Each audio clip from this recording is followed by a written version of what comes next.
Hello and welcome back to my channel. My name is Charlene and today I'm going to be doing the mid-year freakout tag. So this tag has very much been making its way around BookTube this year as it does every year. No, I was not tagged to do this. No, I'm not specifically tagging anyone to do this. Everyone just does it every year. We don't have to be tagged to do it.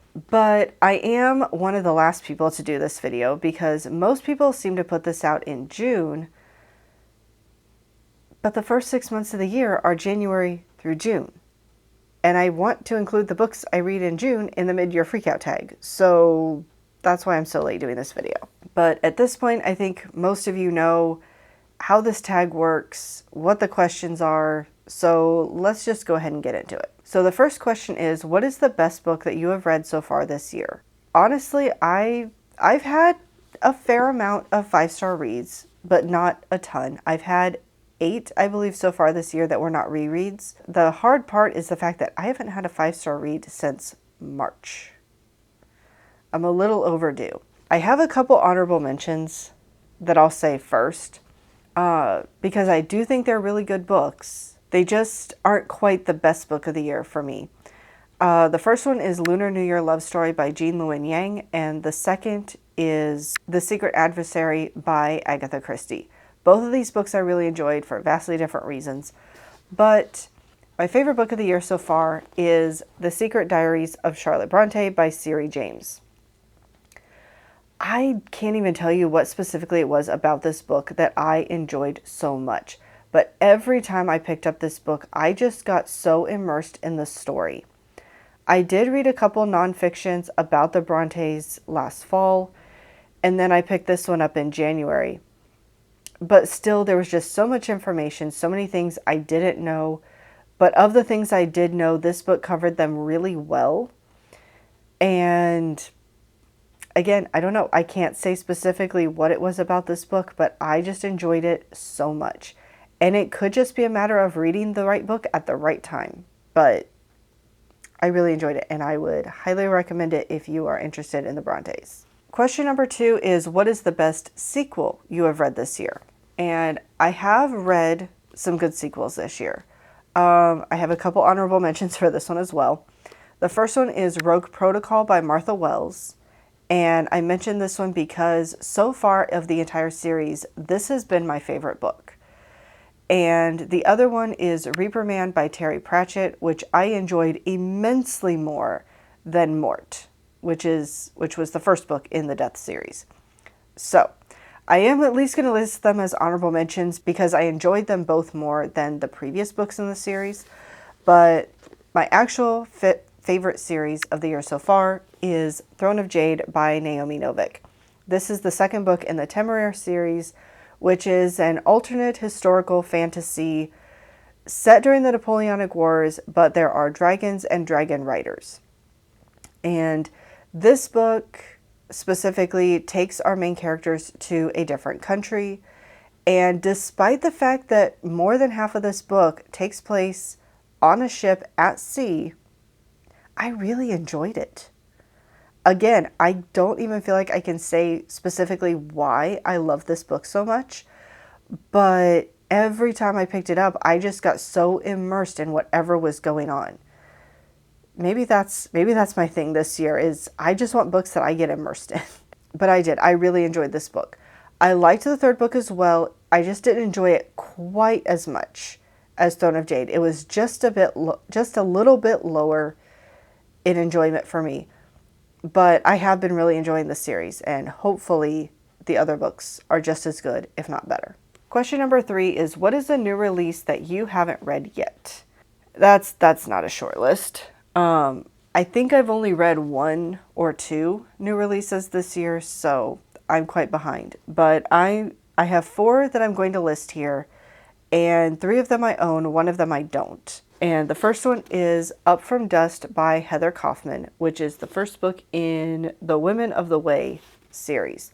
I have no idea how many books are going to be out in this series because this is the first one released. But this is the story of Martha from Mary and Martha in the New Testament. I reread the story of Martha and Mary when Jesus came to visit, and Martha was doing all the work and Mary was sitting and listening, and Martha got upset about it earlier this year. And something about that story connected with me in a way that it never had before. And so when I found out that this was a new release coming out, I immediately pre-ordered it. But unfortunately, I still haven't gotten to it. I still very much want to read it. I just haven't yet. Another one is one that has been very popular in general, but also on BookTube, and that is The Women by Kristen Hanna. I love Kristen Hanna's books, but I will be honest, I was a little bit hesitant to get to this one because it's set during the Vietnam War, and I have read very few books that deal with the Vietnam War, and I'm not entirely certain it's really an era that I like to read about or a war that I like to read about, just because it really was so brutal. But I've heard a lot of good things about this book, so I still need to get to it. Hopefully this year. We'll see. The next one just came out in May. It's either May or early June. I think it was May. That is The Silver Blood Promise by James Logan, which is the first book in the Last Legacy series. I don't know what about this book makes me want to pick it up, but I do, so I bought it. I just still haven't read it yet. And then the other book is Finding Margaret Fuller by Alison Pataki. I'm guessing is how you say her name. I don't remember much about what this book is about, other than it's about a woman named Margaret Fuller, who apparently, from what I understand, was a real person, and she came in contact with a lot of the more prominent, I guess, celebrities of her time. I think she lived around the 1920s, but she came in contact with a wide variety of people, apparently, and I feel like it could be a really interesting book. I just haven't picked it up yet. Question number 4 is, what is your most anticipated release for the second half of the year? And I have a couple that I'm very much looking forward to. One is The Nightmare Virus by Nadine Brandes. However, part of me is hesitant on this one because if I understand correctly, the nightmare virus is a virus that really messes with people's heads. And sometimes books that deal with people's heads not being quite right really messes with mine. So I am a little bit nervous about getting into it, but I would still like to read it, or at least try it. But the one that I am looking forward to the most is The Mythmakers by John Hendricks. John Hendricks also wrote... Oh, why can't I think of the title of it? I own it and I can't even think of it. And unfortunately it's out on loan to somebody else, so I can't just pull it off my shelf and see his name. The Faithful Spy. I could see the cover, but I couldn't see the title in my head. The Faithful Spy, which is the story mostly of Dietrich Bonhoeffer during World War II. I really enjoyed that book. But The Mythmakers is about J.R.R. Tolkien and C.S. Lewis. I read one other nonfiction about the two of them, and mostly it was about the impact that their time serving during World War I had on their writing. But I'm really interested in reading The Mythmakers because, from at least going off of the story of Dietrich Bonhoeffer, John Hendricks focuses on the religion of the people he's writing about. I'm pretty sure he's specifically a Christian author because he focuses on Dietrich Bonhoeffer's faith and how that affected him during World War II. So I assume he's going to do the same with Mythmakers. And I love Tolkien and Lewis's works, so I'm really looking forward to this book. Question number 5 is, what was your biggest disappointment? I think for that one, I'm going to have to say Mort by Terry Pratchett. I read The Color of Magic in January, and I enjoyed it. I'd heard people say it wasn't his best work in Discworld because it was the very first book published, but I enjoyed it for the most part. There were parts of it that I thought could have been better, but I did enjoy it for the most part. And so I thought, going into Mort, this was the 4th book that he published in Discworld, and I thought this one might be a little bit better. No, I did not like this book at all. Mort basically makes a very bad decision that causes a whole bunch of problems, and that is a plot line I don't like in books. And so pretty much from that point on, I didn't like Mort, and anything to do with him and the problem that he caused I didn't like, which is a majority of the book. So, yeah, this book did not work for me at all. Question number 6 is, what is your biggest surprise? And I don't think anybody was more surprised than I was about this book. But that is Moby Dick by Herman Melville. I tried reading this book last summer, and I got, I think, about 40 chapters in. There's, I think, 135 chapters in the book, just for reference. I got about 40 chapters in, and I was just bored. I did okay until they got on the ship and left to go on their whaling job. But once they got on the ship, it kind of went downhill for me. It was really boring. It was really slow. I wasn't getting into it. But Tiffany from Beautiful Minutia was talking about picking up this book and reading it. And so I thought, I'll try buddy reading it with her. And maybe I can at least get through the book. Yeah, I thought I was going to fall behind in the buddy read, and instead I completely just took off with this book. I ended up having to do tandem reading. I was doing audiobook and physical book. But once I did that, once I was doing both of those, my interest in this book just peaked. I don't know why. I think the audiobook wasn't working for me because audiobooks tend to not work for me. I struggle to focus and pay attention. My mind just wanders when I'm listening to audiobooks. So I think that was part of the problem with that. But then reading it physically, he has really long, complicated sentences. And I struggled to read them and understand what he was actually saying part of the time. I had that issue with Thomas Hardy. But Thomas Hardy, I could at least just slow down my reading a little bit and understand him just fine. But this was Thomas Hardy on steroids, and I was just struggling with it. So listening to the audiobook and hearing how the sentences are supposed to be read made them make sense. But then having the words on the page, so my mind didn't wander, kept me engaged with the story. And I ended up really enjoying this. It wasn't a 5-star read because there were still parts of it that I thought were kind of slow, kind of meandering, maybe a little bit boring. But I loved so much about this book. And the ending. I still come back to the ending periodically. It just absolutely gutted me. All I'm going to say is Starbuck. I loved Starbuck's character. And what ultimately happens to him in the book, and what that means. Nope. I'm still not okay from it. I'm really not. Question number 7 is favorite new author, and this could be a debut or new to you. I haven't read any debut authors this year, so we're going to go with new to you author, and Siri James would definitely be on the list. She has a book that is Jane Austen. I want to say hers are the Lost Journals, Lost Notebooks, Lost something of Jane Austen. I do want to read that book at some point, but I want to get through the books on the Brontes, and then I'll probably delve more into Jane Austen, and I'll read that book then.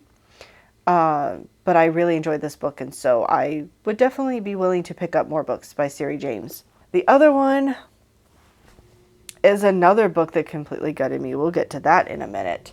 But Sarah Brunsvold, who wrote The Extraordinary Deaths of Mrs. Kipp. I know she has at least one other book out called The Divine Providence of Streusel, I think is what it's called. I don't know. It's a bit of an odd title, and I can't remember if I got that right or not. But I do want to read that one as well. Okay, question number 8 is newest fictional crush, and don't have one, so we're just skipping that question. I feel like most people skip that question or change it. Maybe we should just make it a thing that question is just not part of this for most of us. Question number 9 is newest favorite character. And Tommy and Tuppence are mine. This book was so much fun.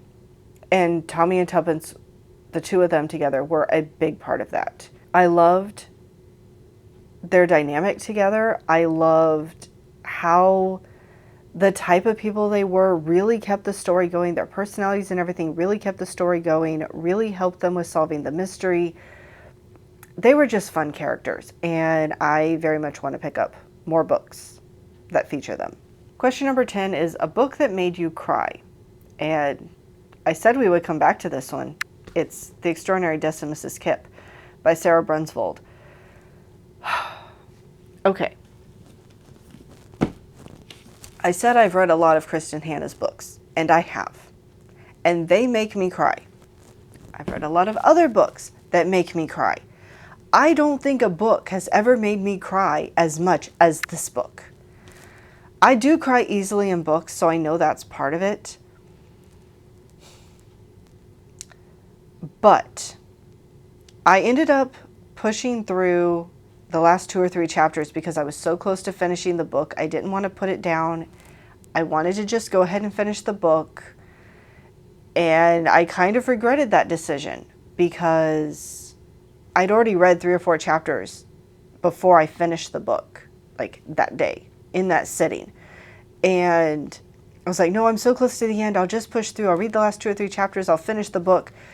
Guys, when I tell you, I was emotionally exhausted for the rest of the day. Like, I had almost zero energy the rest of the day because I had cried so much. I basically used up all my energy in my emotions getting to the end of this book. I have never cried so much while reading a book, and I have never been so exhausted from the emotional toll of a book before in my life. So, especially if you're like me and you cry easily at books, do not push through a whole bunch of chapters in this book at once.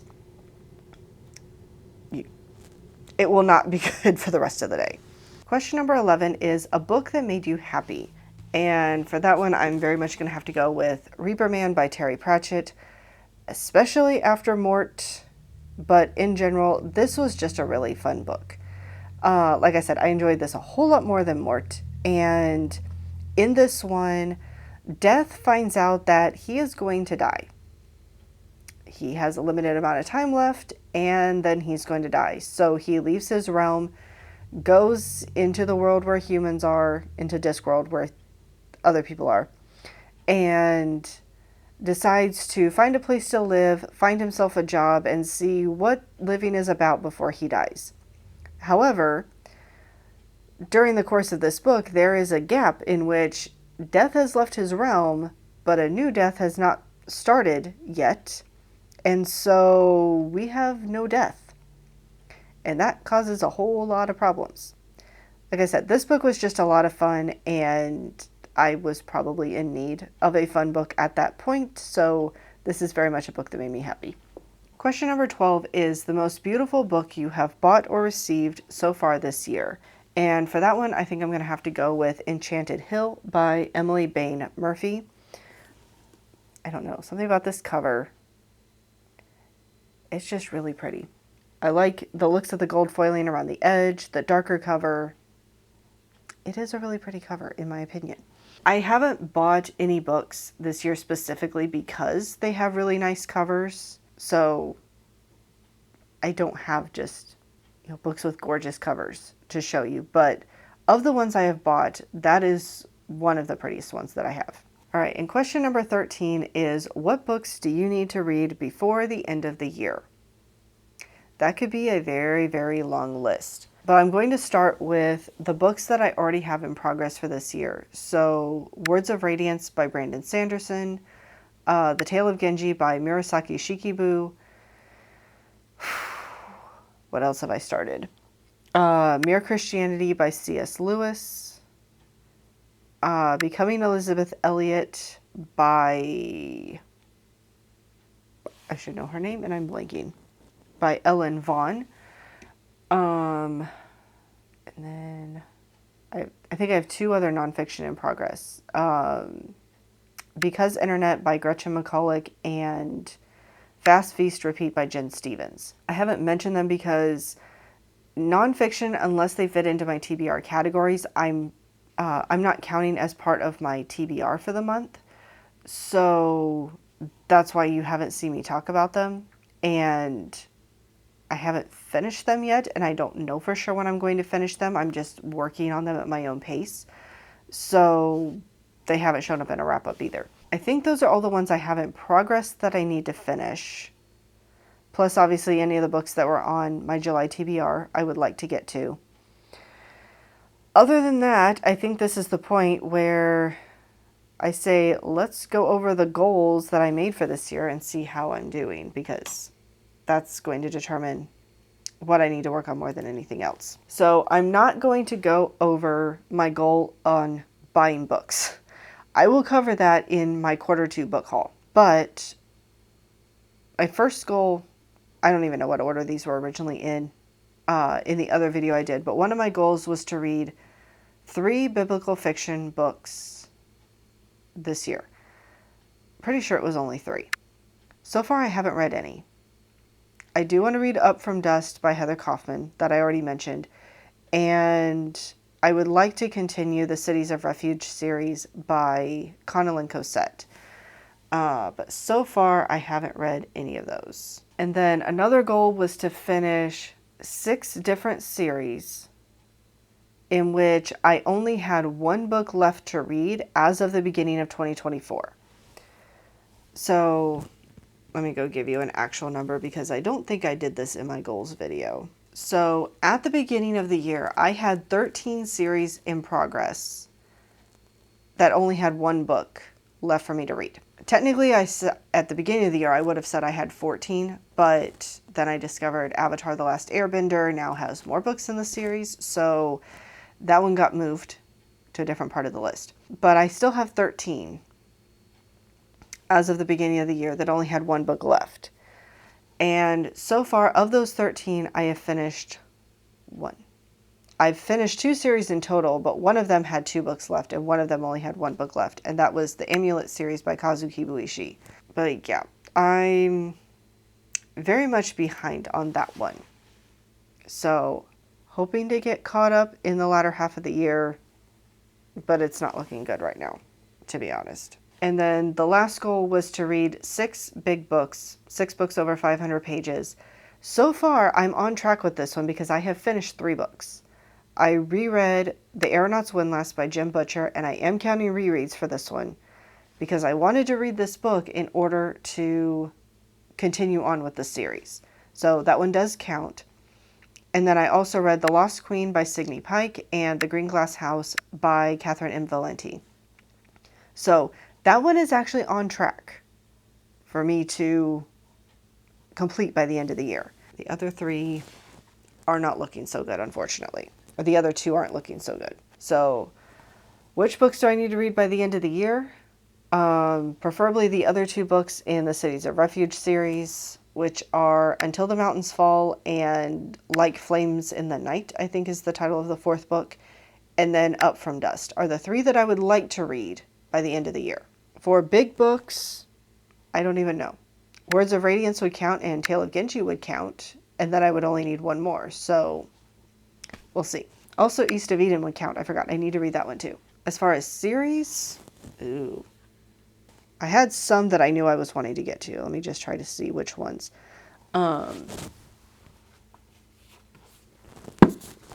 The Lady at Willow Grove Hall by Sarah E. Ladd, which is the 3rd book in the Whispers on the Moors trilogy. That one I'm wanting to get to. Okay, I have 2 that are on the list, and they're higher up on the shelf, so I'm not going to go grab them. But The Storm of Echoes by Christelle DeBeau to finish out the Mere Visitor series, and Maker's Curse by Trudy Canavan to finish out the Millennium's Rule series, which I just realized. On my list of series that I need to finish, I did not list any of the books that were over 500 pages because they were in their own list. So I had more than 13 series with 1 book left that I needed to read because Storm of Echoes and Maker's Curse are not on that list. So I have at least 15 series. So those are the books that I need to prioritize by the end of the year, hopefully. All right, so that is all I have for you guys today. I hope you enjoyed this video. I will have the questions listed in the description, so feel free to answer them if you don't have your own BookTube channel. If you have already done this tag on your channel, go ahead and let me know in the comments and I will go check it out if I haven't already. As always, I hope you're having a wonderful day and I'll see you later.